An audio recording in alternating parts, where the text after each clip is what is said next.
Hey everybody, how's it going? It's Shane and Brian from R&S TCG. Here we are again. It's almost like we never left.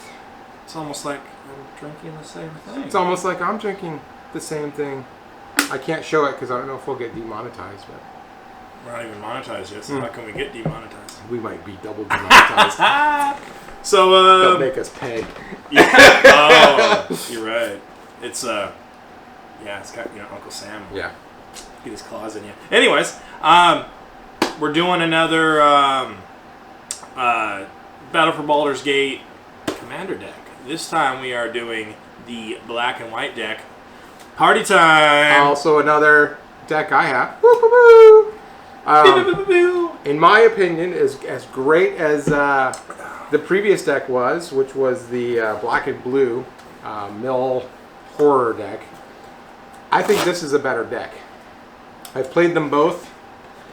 I think this one is potentially stronger, and that's saying something considering that deck was pretty gross. Commander here is Nalia de Arnis. Forgive my pronunciations on some of these things. I think I'm pretty close. One of you nerds out there are going to correct me. Yeah. Tweet in the comments below. Yeah. So I'll go over this while you open up the box. Yeah, if you want to go over what she has, and then once we get that out, I will go over... She's a cheap commander, real easy. But her deal... Yeah, that's what her last boyfriend said, anyways. Her deal is... you'll see. Anyways, she costs 1, a white, and a black for a 3/3. You may look at the top card of your library at any time. You may cast a cleric, rogue, warrior, and wizard spell from the top of your library. So basically you have a freebie right there, right?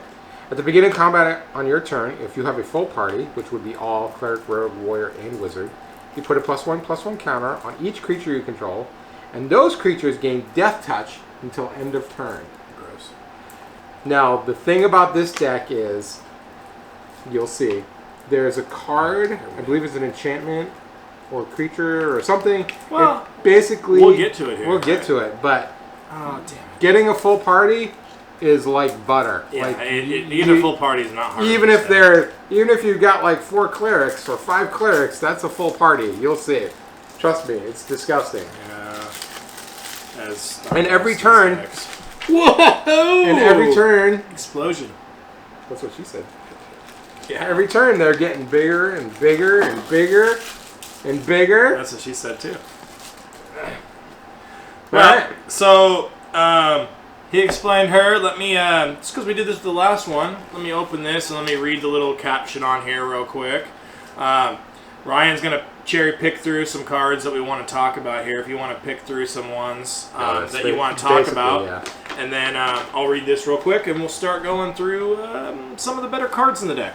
We can go through this. And again, as always with this series, we're going to have a deck list at the end of the video so you can see everything that's included in this deck. So, party time! Playing the deck. The Forgotten Realms offer boundless rewards to bold adventurers. You want to gather a party that is ready for anything. Fortunately, Nalia de Arnis is just the rogue for the job.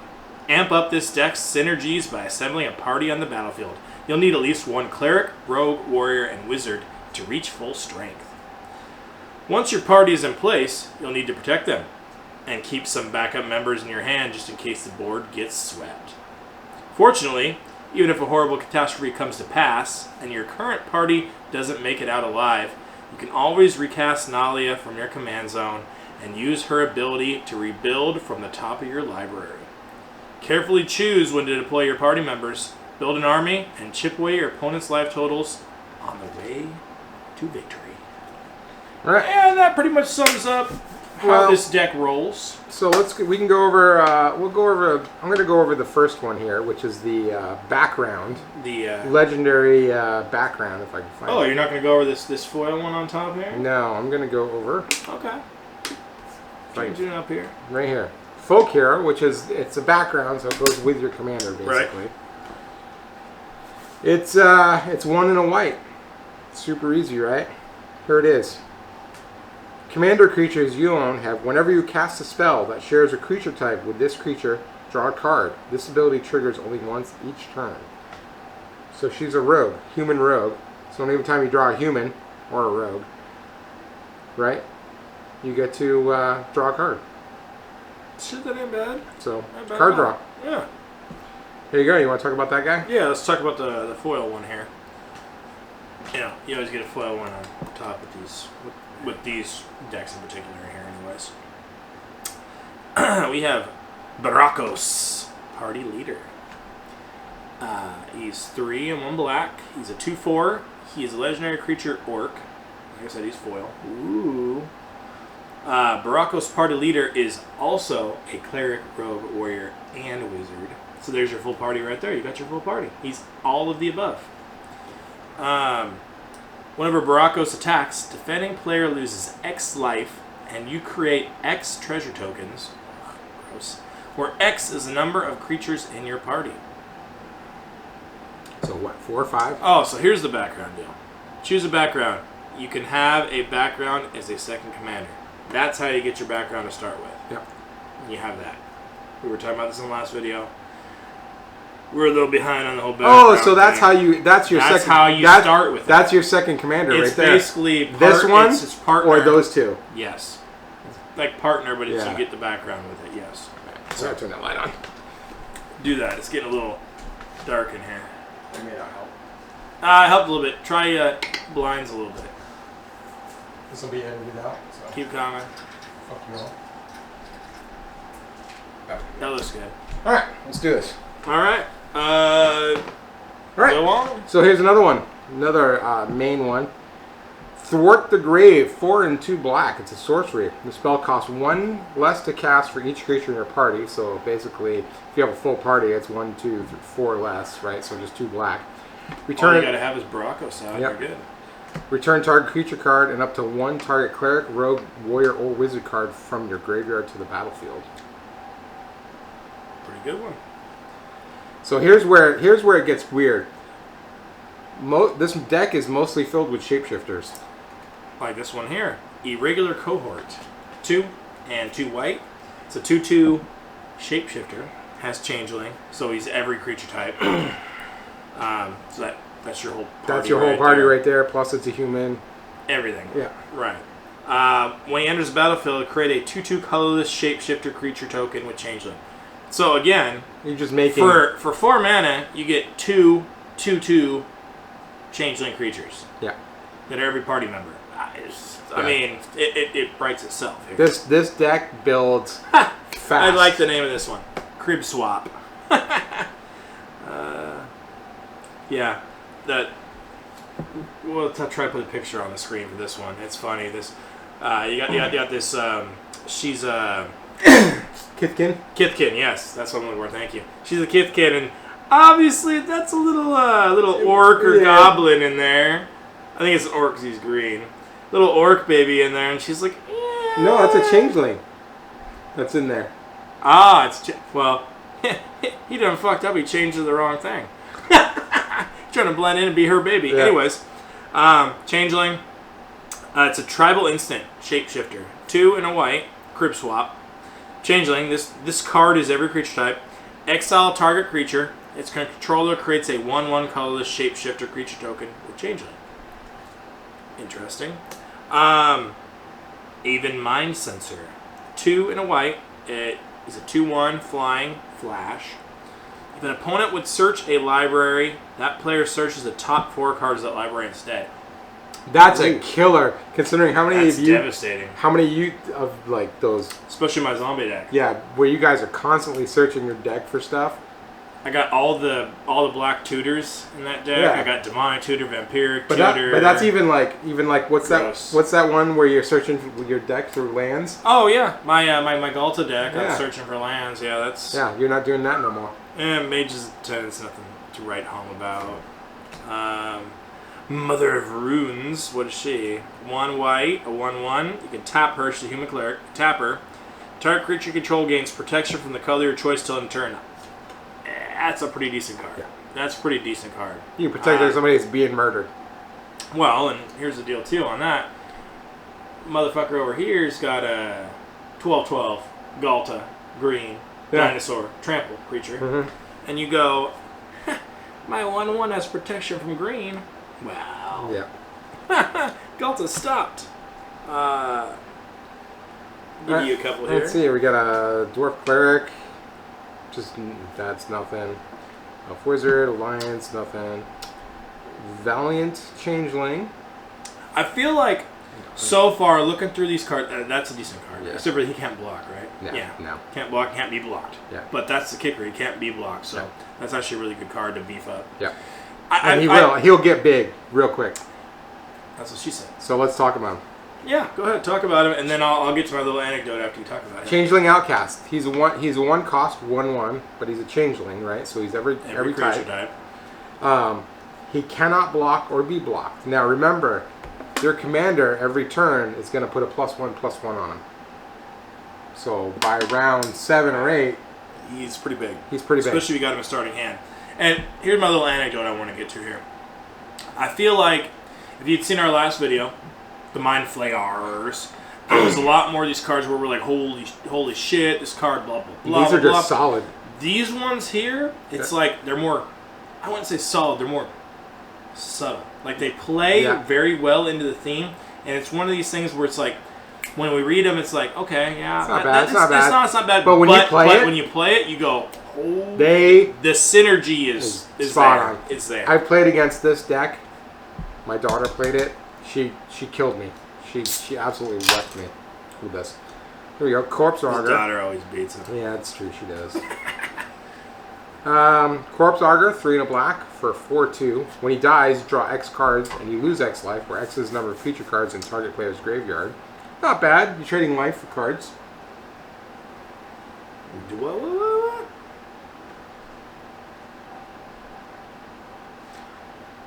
Yeah. But you don't want that one in that Mind Flayers deck. No, kill yourself. No, but then that's where this one comes in. It's Malakir Blood Priest. 1 and a black card, yeah. for a 2/1. He enters the battlefield. Each opponent loses X life, and you gain X life, where X is the number of creatures in your party. So you could get up to 4 life back pretty quickly. Yeah. Zuulfort Cutthroat, he's a staple. And again, it's these things where it's like these ones aren't standing out to me as much as the last one. Here's one of the most. It ties in. One of the most powerful removal spells. D-Spark, yeah. D-Spark, a white and a black. Exile a permanent with mana value 4 or greater. You're not killing it. You're exiling it. That sucker ain't coming back. Screw you, Indestructibles. Yep. We got some Soul Ring, Ash Barrens, blah blah blah. Yeah, a lot of these classic Path of Ancestry. Oh, here we go. Shit. Here we go. Let's see what we got here. Huh. I know exactly what set this one's from. Oh, here we go. Here's a rare. Seasoned Dungeoneer. 3 and a white for a 3/4. When he enters the battlefield, you take the initiative. Now, initiative is a new thing with Battle for Baldur's Gate. Do we have the initiative token in here? I think we do. We might. If we do, read off right what it says. There you go. The initiative. So here's how initiative works. It's kind of like, what was that? The Monarch. Monarch. Yeah, I was gonna say Crown, but yeah, it's kind of like the Monarch. So whenever. Speaking of which, I saw a Monarch Butterfly the other day. It was a really big one. It was pretty cool looking. It hadn't left for Mexico yet. Cool story, bro. All right. So whenever one or more creatures a player controls deals combat damage to you, that player takes the initiative. Mm-hmm. Whenever you take the initiative, which is by attacking or with this character, and at the beginning of your upkeep, venture into the Undercity. And here's the Undercity. Which is one of these dungeons. One of these dungeons, which is, it's kind of It's the last one. When you get to the end, though, it's pretty gnarly. Well, and I mean, it's freebies every turn, essentially. So basically, Throne of the Dead 3, reveal the top 10 cards of your library. Put a creature card from among them onto the battlefield with 3 +1/+1 counters on it. It gains hexproof until end of turn, then shuffle. You're cycling through this pretty quickly. Is what you're doing with the initiative. So this guy gives you the initiative. Stick together. It's that whole party thing. Oh,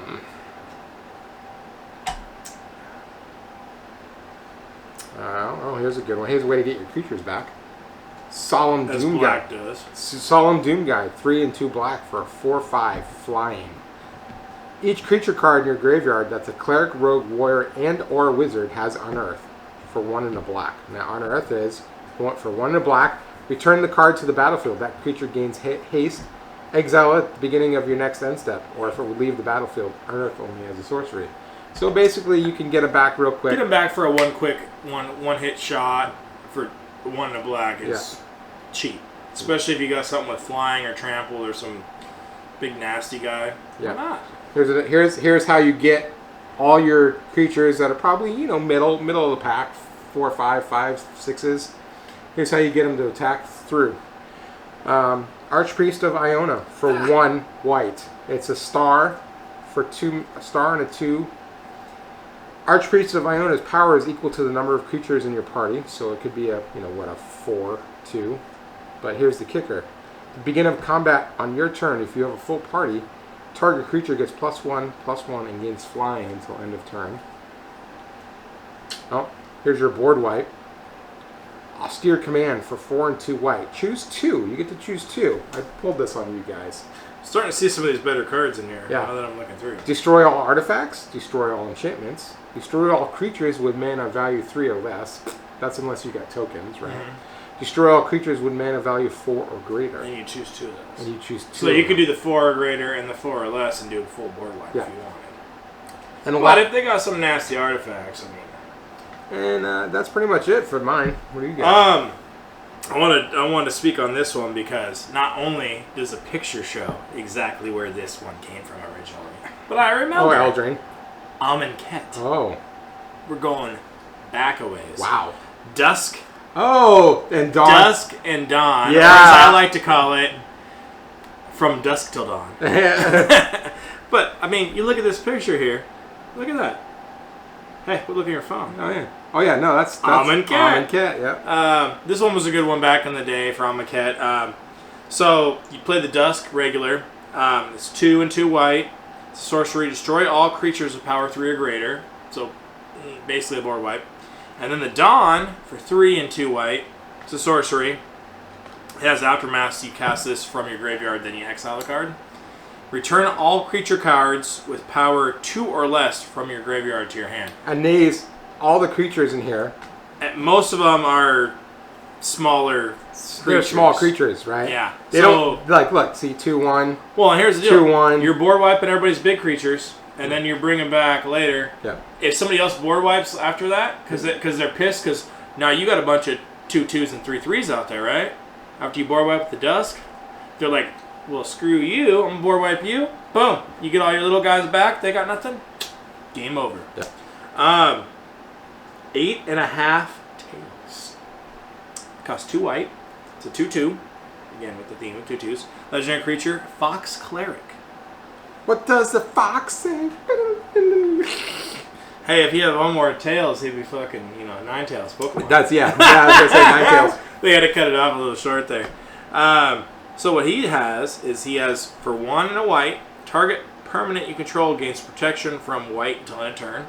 That's pretty good. That's Ian's board wipes. Yeah. Right? And then for 1, target spell or permanent becomes white till end of turn. So there you go. This is probably one of the better cards in this deck.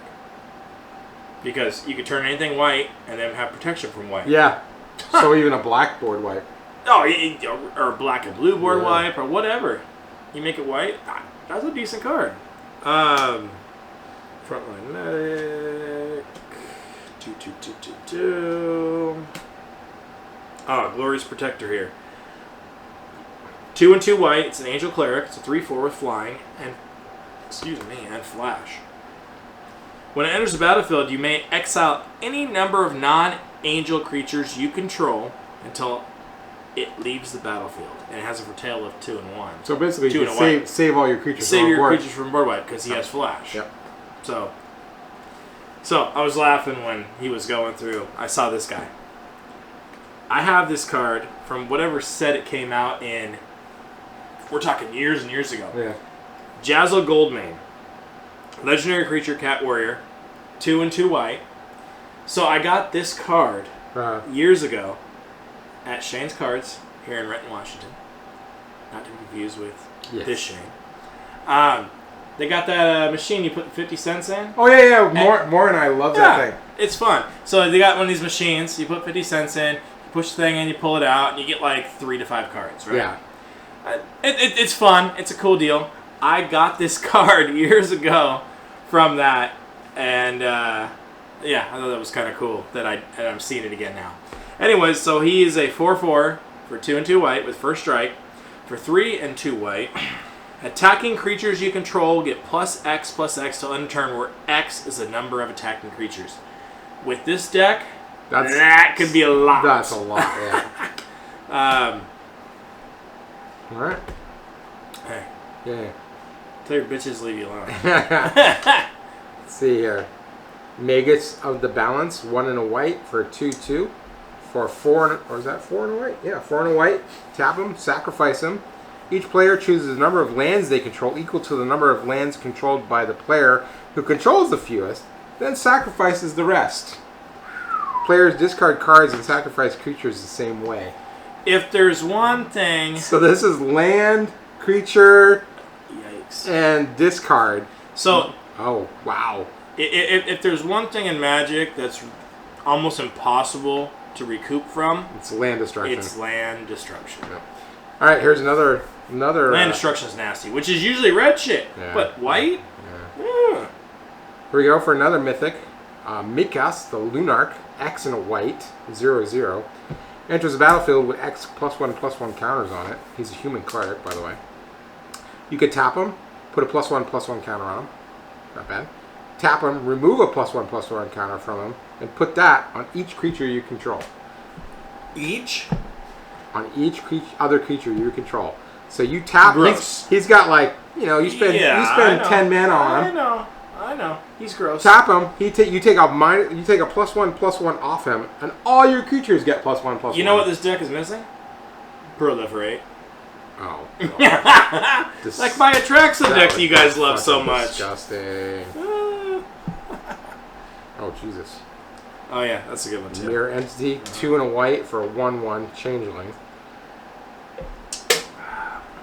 For X cost. Yeah. So X cost would say you got like 10 mana. Yep. You tap 10. Till end of turn, creatures you control have base power and toughness of XX. So and gain all creature types. And gain all creature types. That is probably this right here is probably one of the best cards in this deck. Yeah. As far as with how this deck functions, and honestly, any deck that you had that has white in it, this is probably, I would say this might be a commander staple now for white decks. Oh. Wouldn't you say? Yeah. Well, here's pretty gross. Here's how you protect from a board wipe.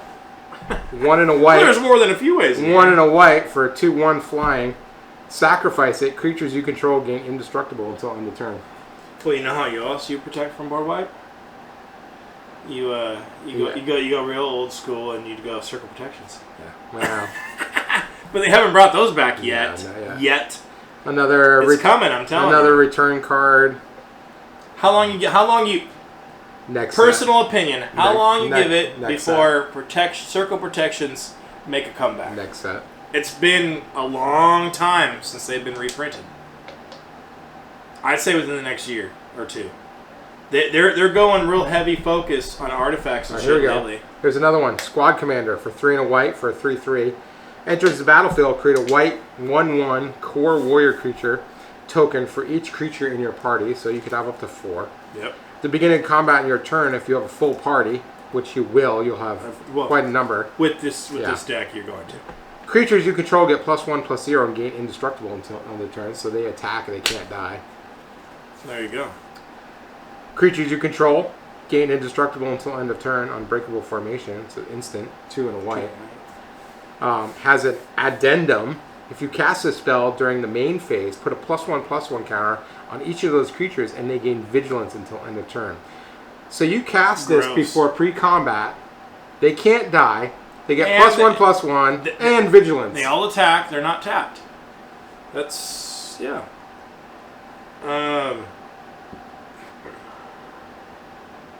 This one's kind of got an interesting little thing on him here. Bloodsoaked Champion. He's a 2/1 for 1 black. He can't block, but he has Raid for 1 to black. Return him from your graveyard to the battlefield.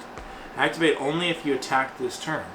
So You can't die. You know, You're attacking. He just keeps coming back. So Yeah. I mean, not bad. Not bad at all. This is a very you're right. Oh. This is a super subtle deck. It really is. Butcher of Malakir, 5 and 2 black. Creature, Vampire Warrior, 5/4 with flying. Whenever Butcher Malakir or another creature you control dies, each opponent sacrifices a creature. Gross. Gross. You know what else is gross? Things you're saying to this lady. Shush. Gross. Just because you ain't got one. I do, though. That's true. But do you got 3? I played the 5th. That's what you'll watch. I played the 5th. Oh. How many do you see? This man. Uh-huh. Put your phone away. Calculating lick. 4 Lick. and 2 black. Lick. 2 black. Hey, it's a calculating lick. It's That's calculating like, lick. if I lick this, what will she do? I suspect it'll be good. Or you might get kicked in the face like a donkey. That's You true. know, like a woo. That's why you never gotta know. warn them before you go in. Wow. I like surprises. That's where you go for the. You end up on the other hole. Yeah, don't do that. Stay away from that, kids. Anyways, for 4 and 2 black, he is a zombie wizard. Right up my alley. Oh, I might have to put that guy in my deck. He's a 5/5 with menace. And whenever a creature attacks one of your opponents, that player loses 1 life. So you can build up pretty quick. That's a solid card. That's a solid card. Is he a legendary? He's a mythic. He's not a legendary. He's a mythic Let me card. take a look. So I've got that wizard deck. Makes 2 of these. So next one, we have a Dire Fleet Ravager. Oh, I remember that guy. 3 and 2 black. He is an orc pirate wizard. That was from. He's a 4/4. That was from not Amonkhet. The next one after that had the pirates. And It's all Greek to me. had the pirates and the conquistadors and. Oh, and dinosaurs. Yeah. Yeah. That wasn't right after Amonkhet, Was it? I think it was before Amonkhet. Yeah. Doesn't matter. I miss. Anyways, he is a 4/4 menace and death touch. Oof. Gross. So they're really not going to want to block you. When he enters the battlefield, each player loses 1/3 of their life, rounded up. Each Oh, dude! Wow. So. Well, that explains why he's a mythic. You know, it's funny. I was saying earlier, I'm not really seeing these cards that are really blowing me away. We're getting to them. Yeah. That's pretty gross. You know, honestly, that would almost fit in just as well in the Mind Flayer's deck, especially since he's a pirate. That's true. Oh, so this one, classic. Gonti, Lord of Luxury. Oh yeah, Gonti. This is a very That's good from card. Dominaria, isn't it? I don't remember. I have him in my. He is in my. Oh, that rogue. That rogue deck I have. He's in that one. That one's really gross. So he's 2 and 2 black. He's a 2/3. He is a legendary creature, Aetherborn Rogue. Death touch. When he enters the battlefield, look at the top 4 cards of target opponent's library, exile one of them face down, and put the rest on the bottom of that library in a random order. You may look at and cast that card for as long as it remains exiled, and you may spend mana as though it were mana of any type to cast this spell. So kind of like that card, that dragon. So essentially, for 4 mana, you're getting a 2/3 with Death Touch, and you're essentially stealing something from your opponent, and they don't know what the fuck you're stealing. Yeah. That's a good card. Gonti He's definitely. Gonti, I believe, is from. He's from the Fairy Tale set. Oh, Eldraine. Eldraine. Gonti's from Eldraine. I'm pretty sure. He's a good card. All right, we're getting down to here. Let's see. Get down Well, to the nitty-gritty. here's your card draw. Grim Horror Specs. 3/2 for a 2 and a black. Morph. You may cast this card face down for make them a 2/2. That's kind of we're gonna finish up quick here. Yeah. Grim, and charges batteries. Grim, no, it's full. It was full card. Snake Leader. It's got dash. What the fuck is dash? Mind Blade Render. Dash is for 3 and a black. You may cast a spell for its dash cost. If you do, it gains haste. And is returned to the battlefield. Yeah, I got you. Mind Blade Render. Whenever your It gets opponent's haste, dealt and then bench, you if lose you it. draw a card, lose 1 life. Nighthawk Scavenger. That For one, he's a classic. 1 and 2 black for a 1+ stars and 3 toughness, flying, death touch, and lifelink. His power is equal to 1 plus a number of card types among cards in your opponent's graveyards. Which could be a lot, Yeah. or it could be a little. Extort. Creatures have multiple instances, each triggers separately. And if we didn't say it, as with all these decks, you get one of these thick cardboards Oh, here's of the commander. Here's the other commander you could pick. Felissa, Fang of Silverquill. 2, a white and a black. She's a 3/2 flying and mentor. Whenever this creature attacks, put a +1/+1 counter on target attacking creature with a lesser power. Whenever a non-token creature you control dies, if it had counters on it, create an X tap 2/1 white and black Inkling creature token with flying, where X is the number of counters it had on it. You know, if you were going to use that, you'd have to add Proliferate to this deck. Yeah. Otherwise, don't use it as your commander. Oh, here's another one. Puppeteer. Click. 3 and 2 black for a 3/2 flyer. When he enters the battlefield, put target creature card from an opponent's graveyard onto the battlefield under your control. It gains haste. Beginning of your next step, exile list. It persists. So it can come back with a -1/-1 counter on it. So you get a couple turns to use it. We'll skip this one here. This one's a good one. Remember, I made a deck not that long ago around this guy, actually. High Priest of Penance. He's a white and a black to play him. He's a 1/1. He's a human cleric. Whenever High Priest of Penance is dealt damage, you may destroy target non-land permanent. Well, here's the deal. You give him protection like some of this other shit can do. He gets dealt damage, he has protection from it, you start destroying things. Yeah. It's pretty mean. Maskwood Nexus. If any of you have been playing Magic in the last year, you know what this card does. That's it. Other than that, we're starting to get in lands. I think that's about it for that. I think we'll open this pack here, but as far as this deck goes, like I said, there definitely were, as we went in, there was some hard hitters in there. Not as much as the Mind Flayer's deck, but it's more subtle, and I think it has super good synergy throughout this deck. But let's open this pack up real quick, and we got a foil Alt-Art Marble Diamond, whoop-de-doo, and we got a full art Call to the Void, 4 and a black sorcery. Each player secretly, I love when they do secretly, chooses a creature they control and a creature they don't control. Then those choices are revealed. So this is something you have to write them all down, I guess. Otherwise, everybody's going to lie. And destroy each creature chosen this way. Could be beneficial. But yeah. That's it for party time. Definitely a solid deck. I mean, honestly, I think with all these decks, you really can't go too wrong with these ones. They have their ups and downs. And like I said, in the future here, we will see when we do live streams on Twitch. We're going to do some live streams on Twitch where he and I play against each other with these decks, and we'll see which one's the best of the best. But until then, yeah, look out for the next video, and we'll go from there. Later.